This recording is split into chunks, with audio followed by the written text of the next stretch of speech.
오늘 우리가 함께 상고할 말씀의 제목은 무너진 제단을 수축하자입니다. 한번 따라 하십시다. 무너진 제단을 수축하자. 무너진 제단을 수축하자. 옆 사람과 서로 인사하면서 이렇게 서로에게 복을 빌어줍니다.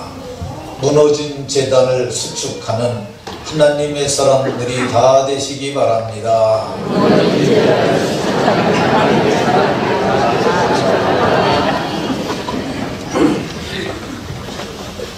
무너진 제단을 다 일으켜 세우는 저와 여러분들이 다 되시길 예수님 이름으로 축원합니다. 이스라엘은 하나님이 택하신 백성입니다. 이스라엘은 숫자가 많고 강대해서 하나님이 택하신 것이 아니라 오히려 숫자가 적음에도 불구하고 하나님께서 기뻐하시고 사랑하셔서 택하셨습니다.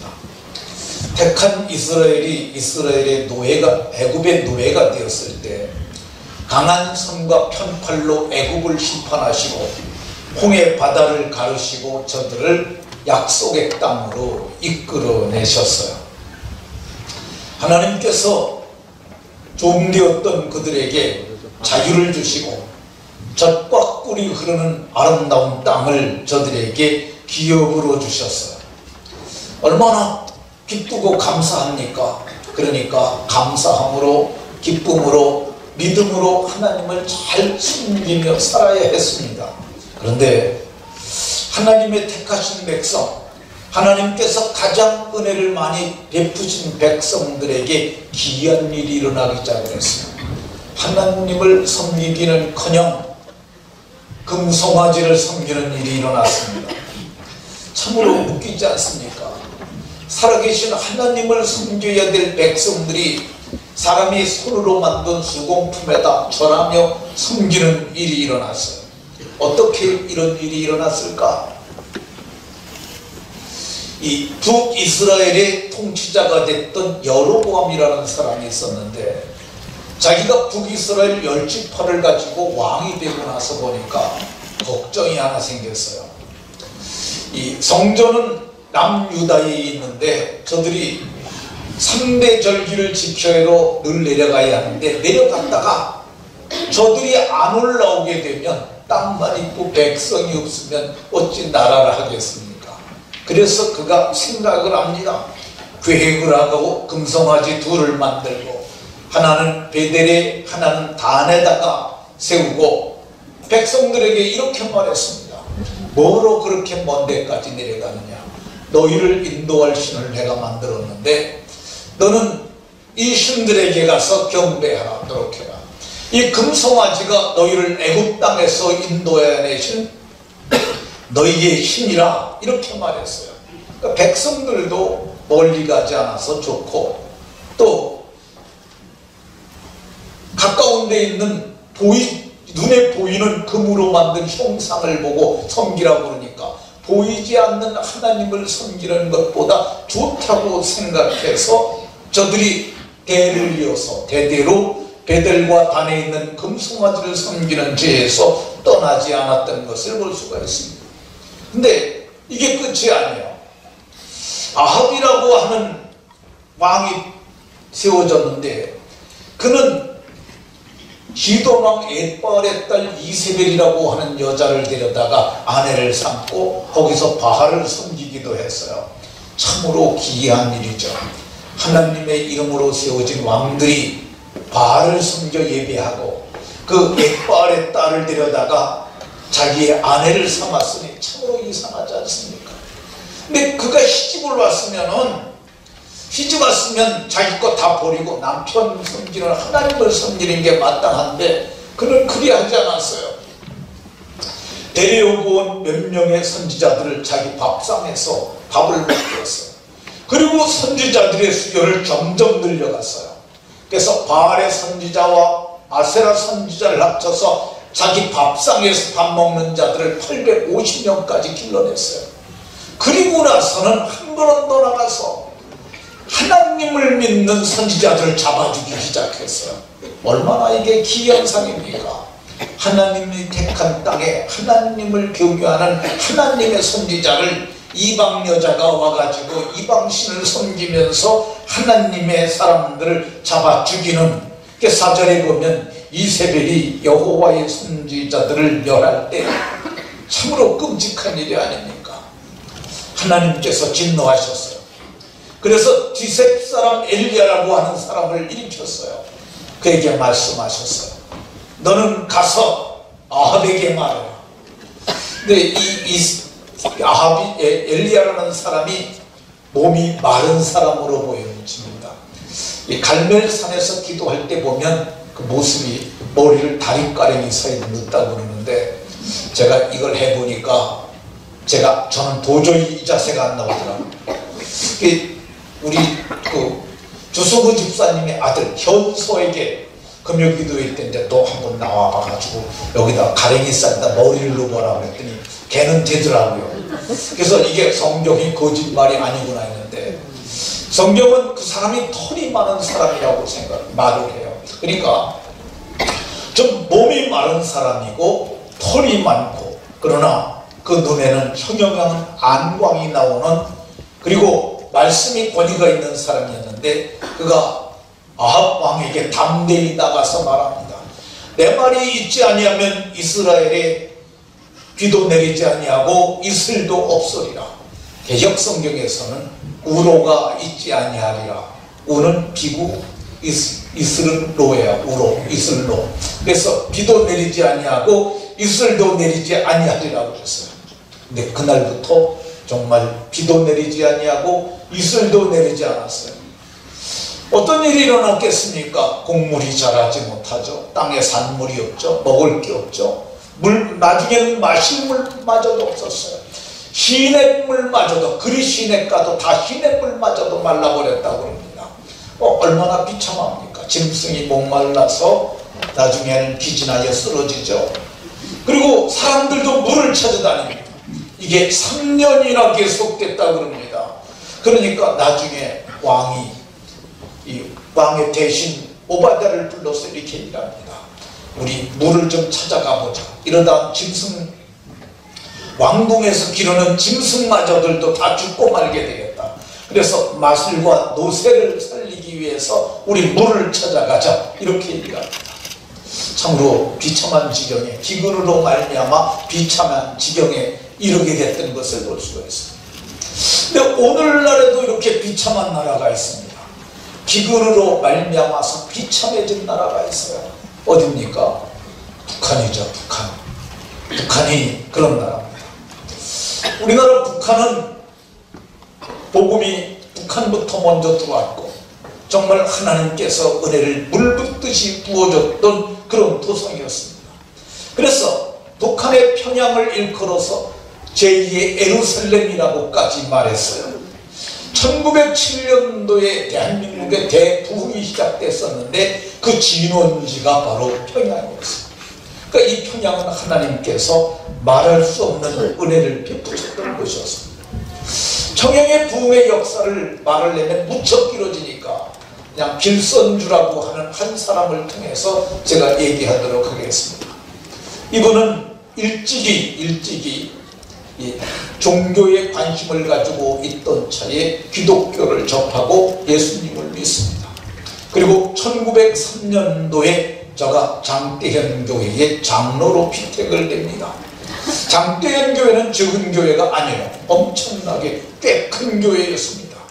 그 교회의 장로로 피택됐는데 1903년도에 그가 하나님 앞에 엎드려 기도합니다. 하나님, 예수가 인류의 참 구주인지 내게 정말로 알게 하여 주옵소서라고 엎드려 기도를 하는데, 방에서 기도하는데 옥피리 소리가 들렸다고 해요. 구성진 옥피리 소리가 한참 들리고 나더니 갑자기 총소리가 요란하게 나는데 너무너무 놀란 거야. 피리의 고요함 속에서 총소리가 나고, 그리고 공중에서 갑자기 소리가 들려왔는데 그의 이름을 부르는 소리가 들려왔어요. 길선주야, 길선주야, 길선주야 이렇게 3번을 부르는 소리가 들려왔는데 꼭 하나님께서 사울을 부르셨던 것처럼 그렇게 부르신 것 같아요. 그래서 그가 이 마음의 진동과 놀램으로 말미암아서 땅에 엎드러져서 머리를 들지 못하고 있다가 작은 소리로 나를 사랑하시는 아버지요 죄를 사하여 주시고 나를 살려주옵소서라고 하나님 앞에 말할 때 그때 갑자기 마음이 열리고 목소리에 소리가 터지면서 하나님 앞에 감사와 감격의 노래를 부르고 그가 통곡하며 죄를 자백했는데 그의 아들이 길진경이라고 하는 분인데 그들이 아들이 아버지 길선주 목사의 일대기를 기록했는데 이 부분을 이렇게 기록합니다. 선생의 기도는 그칠 줄 모르고 계속되었다. 마음에는 기쁨이 용솟음치고 감사한 눈물이 샘물처럼 넘쳐올랐다. 예수가 구주임을 알게 해달라고 상제께 기도를 드릴 때 상제는 하늘의 하나님입니다. 하나님 아버지라고 부르는 그 순간에 선생은 그 자신이 그리스도의 포로가 되었다. 이때부터 이분은 기도하고 금식하고 그리고 말씀을 읽는 것에 전무하며 신학교에 들어가서 신학을 공부하기 시작을 합니다. 그리고 1906년이 되던 어느 날 그가 하나님 앞에서 기도하면서 하나님 제가 이방신을 섬길 때에도 새벽에 일어나서 목욕하고 그리고 새벽 예불을 했는데 제가 하나님의 백성이 됐음에도 불구하고 하나님께 기도하지 못했습니다. 이제 제가 새벽부터 나가서 기도하겠습니다. 그래서 새벽부터 나가서 기도를 시작을 했어요. 그때 당시에 대한민국에는 새벽 기도회가 없었습니다. 이분이 처음으로 새벽을 깨우기 시작하는 거야. 그리고 자기 친구 박칠옥 장로에게도 나와 함께 새벽에 가서 기도하세요. 둘이 가서 기도하니까 사람들이 우리도 함께 기도하면 안 되냐는 사람들이 나서기 시작했어요.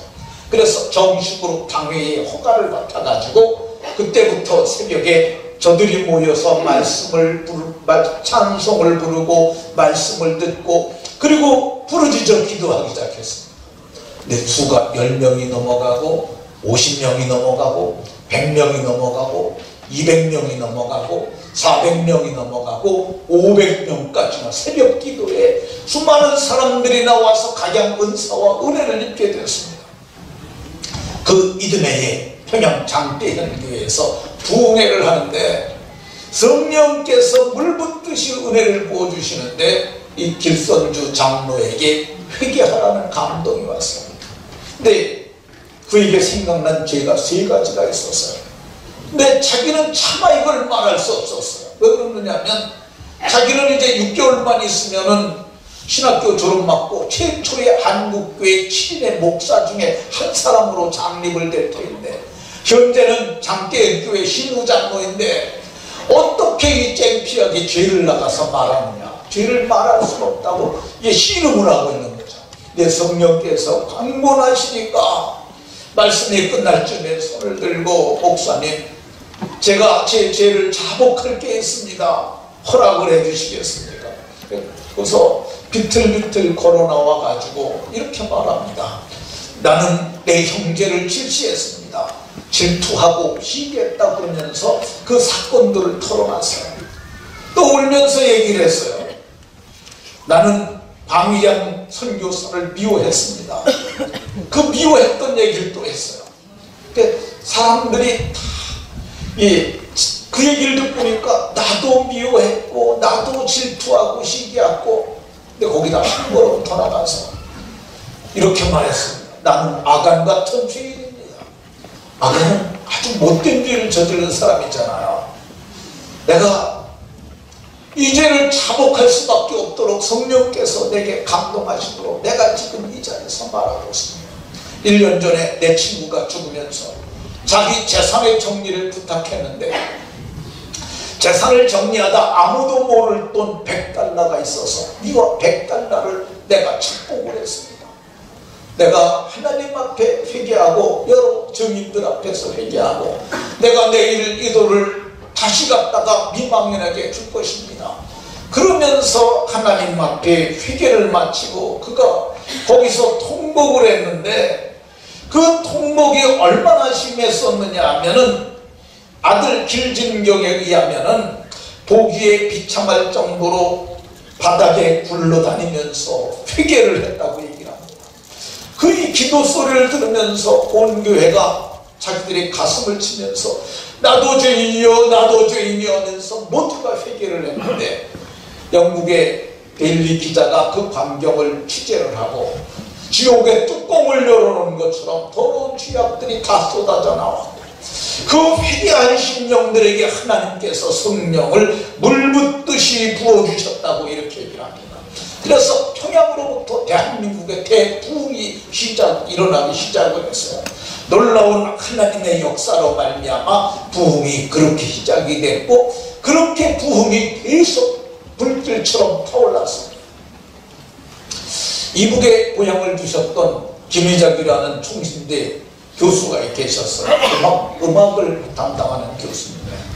제가 인터넷 뒤져보니까 저 사진 하나밖에 안 남으셨어요. 이미 돌아가신 분인데 저는 저분에게 4년 동안 음악을 배웠어요.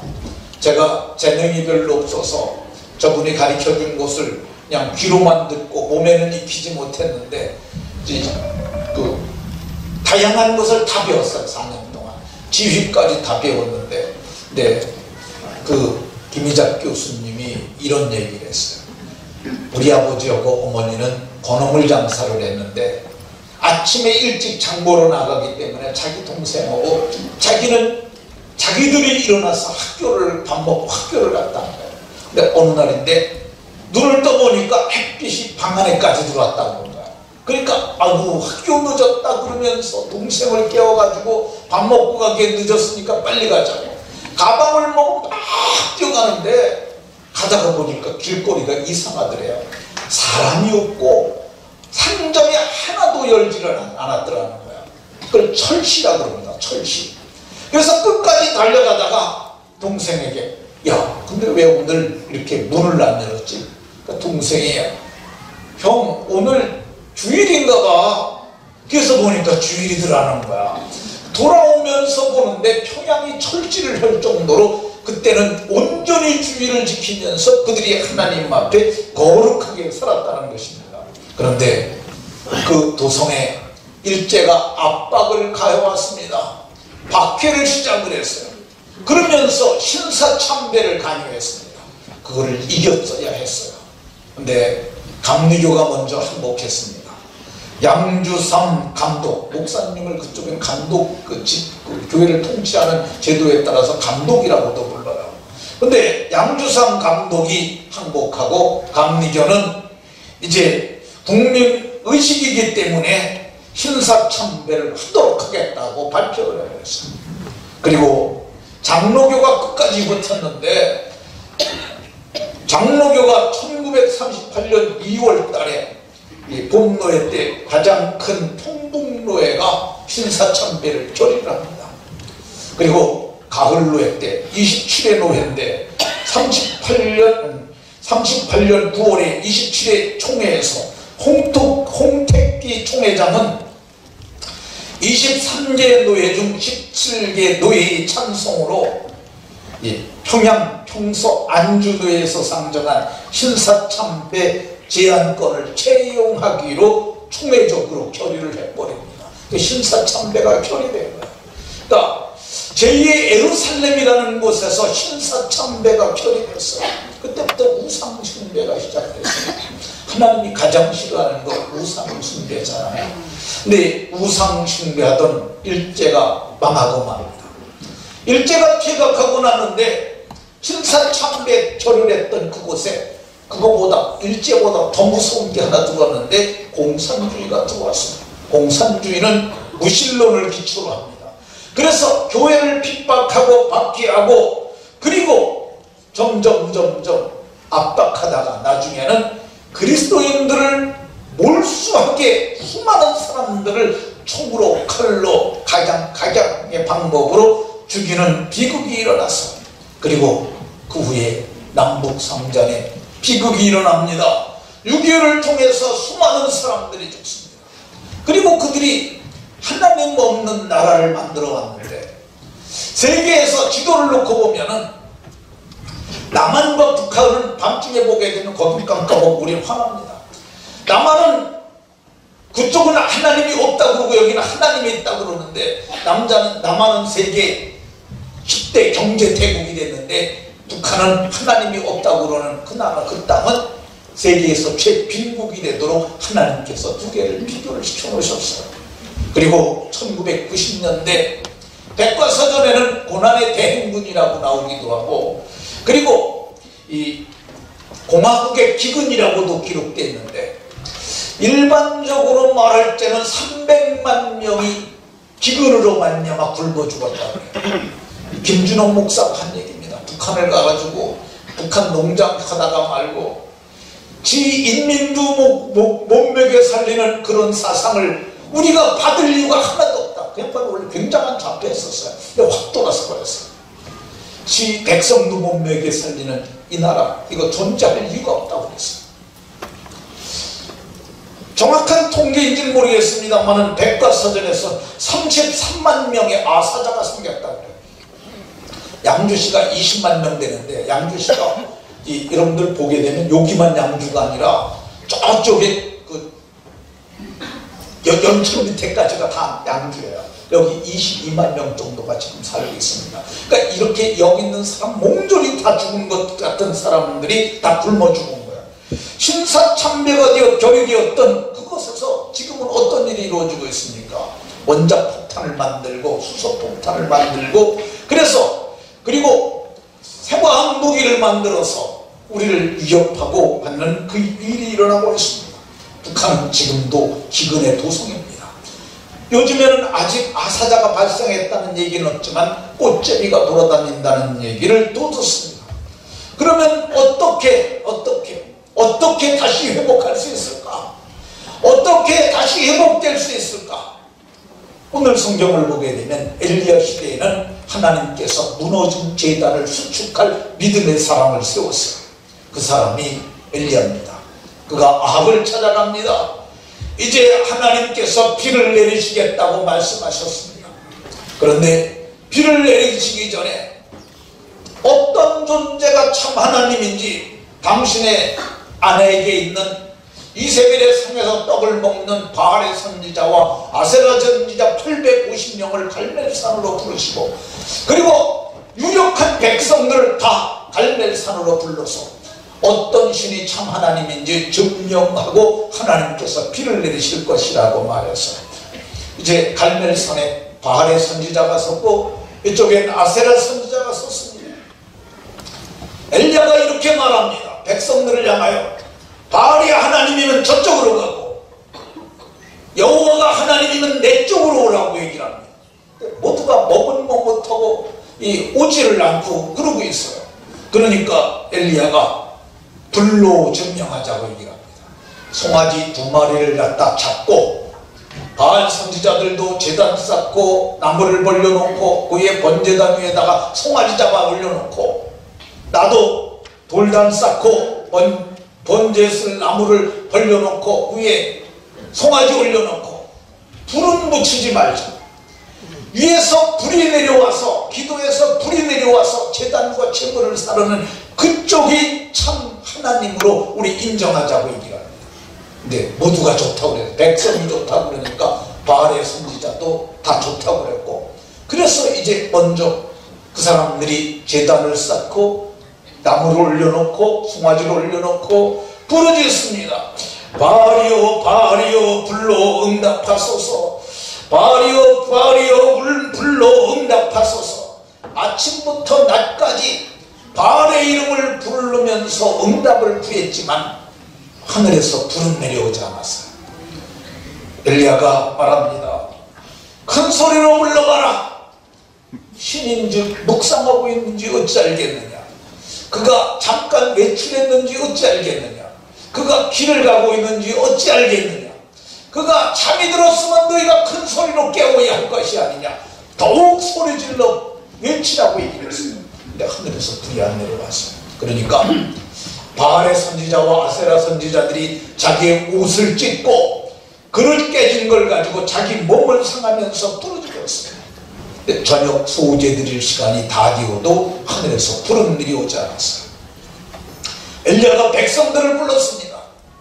너희 이스라엘이 12지파가 아니냐, 12돌을 가져와라. 돌 12개를 갖다 둘러놓습니다. 그리고 거기에 장작을 썼습니다. 그리고 잡은 송아지를 그 위에 올려놓습니다. 그리고 엘리야가 뺑 돌아가면서 도랑을 팝니다. 뺑 눌러서 도랑을 파고, 그림처럼 여기 봐라, 여기 딴점 피지 말고 자, 이렇게 도랑을 폈어요. 그리고 말합니다. 여기에다 물을 길어다 부어라. 그래서 물을 갖다가 4통씩 3번을 길어다 부어요. 근데 제단에다가 불을 붓고 제물에다가 불을 붓고 장작에다 불을 붓고, 물이 어느 정도까지 찼느냐, 도랑에 가득 찰 때까지 부었어요. 이제는 사람이 불을 붙여서는 붙을 수 없는 지경에 이르고 말았어요. 그때 엘리야가 하나님께 부르짖습니다. 아브라함과 이삭과 이스라엘의 하나님 여호와여, 주께서 이스라엘 중에서 하나님이신 것과 내가 주의 종인 것을, 그리고 내가 말씀대로 이 일을 행하는 것을 알게 하옵소서라고 부르짖었어요. 그랬더니 하늘에서 불이 내려왔습니다. 내게 응답하소서, 내게 응답하소서 하고 부르짖었더니 하늘에서 불이 내렸습니다. 그래서 번제물 송아지를 살랐어요. 그리고 나무를 살랐어요. 돌과 흙을 태우고 도랑의 물까지도 다 불태워버리고 말았어요. 하나님이 응답하신 거야. 이 광경을 보고 있던 바알과 아세라 선지자들은 넋을 잃고 말았어요. 정말 우리가 믿는 신은 신이 아니고 이스라엘의 하나님이 참 하나님이시구나. 백성들은 거기서 현장에서 봤어요. 하늘에서 불이 내려오는 걸 봤어요. 불로 재물을 사르는 것을 봤어요. 그리고 여호와가 하나님이시로다, 여호와 그는 하나님이시로다라고 그런 고백을 했어요. 엘리야가 그때 말합니다. 바알과 아세라 선지자가 하나도 도망가지 못하게 하라. 저들을 기성신화로 데려가라. 그리고 거기 가서 몽졸이 목을 쳐서 죽였던 것을 볼 수가 있습니다. 도대체 무너진 제단이 다시 세워질 것 같지 않았습니다. 그런데 무너진 제단이 세워졌어요. 어떻게 세워졌습니까? 하나님께서 사람들에게 믿음을 주었어요. 그리고 그를 일으켜 세웠어요. 그가 하나님 앞에 기도함으로 제단이 세워졌고 하늘에서 불이 내려서 재물을 살랐어요. 수많은 백성들이 이제는 여호와가 하나님이라고 그렇게 고백했어요. 북한도 그리 될 것입니다. 통일은 어느 날 갑자기 옵니다. 우리는 독일의 통일을 봤지 않습니까? 어느 날 갑자기 통일이 왔어요. 통일은 사람에 의해서 이루어지는 것이 아니라 하나님께서 통일을 이루어 주시면 우리는 무너진 제단을 수축하러 가야 할 줄로 믿으시기 바랍니다. 먼저 어디서 제단이 세워져야 되느냐? 내 마음속에 그런 마음의 그림으로 북한의 교회들이 세워지는 것, 이거 그려야 합니다. 이걸 믿음으로 바라는 것들이라고 얘기해요. 믿음은 바라는 것들의 실성이요 보지 못하는 것들의 증거라고 얘기해요. 머지않아서 그 일이 일어날 때 우리는 북한으로 사람을 보낼 겁니다. 그러기 위해서 오늘 우리는 마음을 모으기 위해서 예물을 드립니다. 제가 1,000원 이상 하자고 해서 1,000원 이상 누구든지 할 수 있게, 애들도 다 하라고 했어요. 2층에 갔더니 유초동배들한테 너네들 1,000원씩 건강봉투에 너 갖고 왔냐 그랬더니 안 갖고 온 애들이 많대요. 제가 얘기를 했어요. 교사 한 사람 불러갖고 지금 빨리 가가지고 1,000원씩 준비해 갖고 와서 애들에게 놀아줘서 오늘 헌금하게 하라. 그리고 그 돈은 내가 개인적으로 줄 테니까 그거 하도록 해라. 왜 애들에게 그걸 하라고 그러는지 아십니까? 우리가 같은 마음으로 드리는 거야. 성경은 내 마음 있는 곳, 내 물질이 있는 곳에 내 마음도 있다고 얘기를 했어요. 이게 마음으로 우리가 드리는 거야. 오늘 드리는 건 너무 적지만은, 그렇지만 우리가 마음을 갖춰야 무너진 제단을 세우는 거야. 마침내 세워진 제단이 세워질 것이며 우상이 무너지고 하나님의 영광을 다시 높이는 그 역사가 우리 시대에 일어날 줄로 믿으시고, 그리고 기도하는 저와 여러분들이 다 되시길 예수님 이름으로 축원합니다.